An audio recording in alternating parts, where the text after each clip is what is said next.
Greetings and welcome to our daily walk through the scriptures for April the 15th. Our conversations today find us in Joshua chapter 13 and 14, Luke chapter 18 verses 1 through 17, Psalm 85 1 through 13, and Proverbs 13 7 through 8. Now, we're going to look at Luke chapter 18 today and visit those. I kind of had to flip a coin because I really liked what was going on in Joshua, but today's topic really is one that I think we could all use, and that is on the subject of humility. I've said this before, but humility is the idea of us considering others better than ourselves. That's the point of humility. For us to consider, to believe that someone is better than ourselves. This goes in exact opposite of our natural inclination. Our sinful state wants us to be better. And if you look around the world, what you see, and a lot of the sins that you see, are people striving to be better than someone else, or believing that they're better than someone else.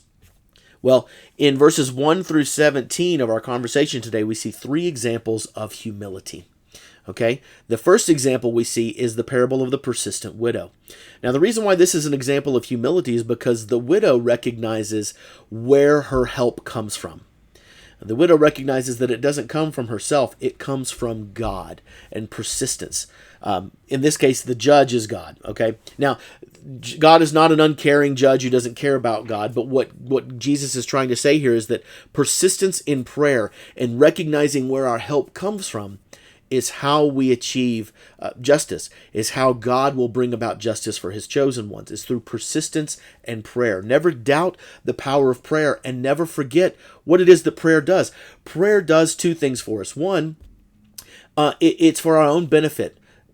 Prayer is pretty much completely for our own benefit. God already knows our hearts. We don't do this for ourselves. We do this to have conversation with God, but also to show God that we recognize of where our help comes from.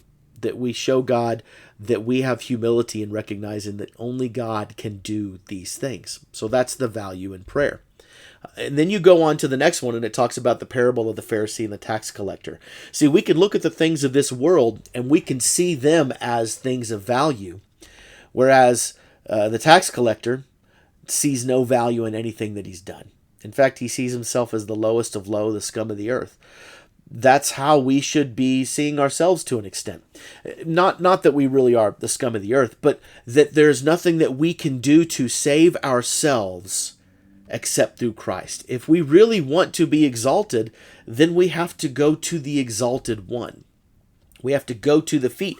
And you say, well, wait a minute, Jeremy, won't that mean that we're just trying to get exalted? Kind of. Except as soon as you get to the feet of Christ, as soon as you get to the feet of God, you realize how lowly you really are. And you realize how silly it is to think that you could possibly and should possibly be exalted. And then Jesus uses the example of the little children. See, little children back then were considered weak, were considered helpless. In many parts of the culture, they were considered property to do with whatever you wanted to.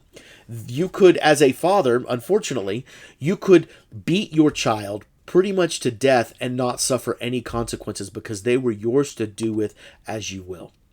So basically what Jesus is saying here is if you really want to come before me, to become like a child, we need to recognize that we are helpless. We need to recognize that there is nothing that we can do on ourselves, that we are dependent on others, and in this case, we are dependent on God for our salvation. See, humility is something that we don't like. Humility is a foreign concept to us naturally, and it's something that we have to strive towards. And so we see three examples of humility here that remind us of where our source of help really comes from. And it's not from here. It's not from within ourselves. It is from the power of God and God alone. Okay, that's our conversation for today. We'll talk more next time.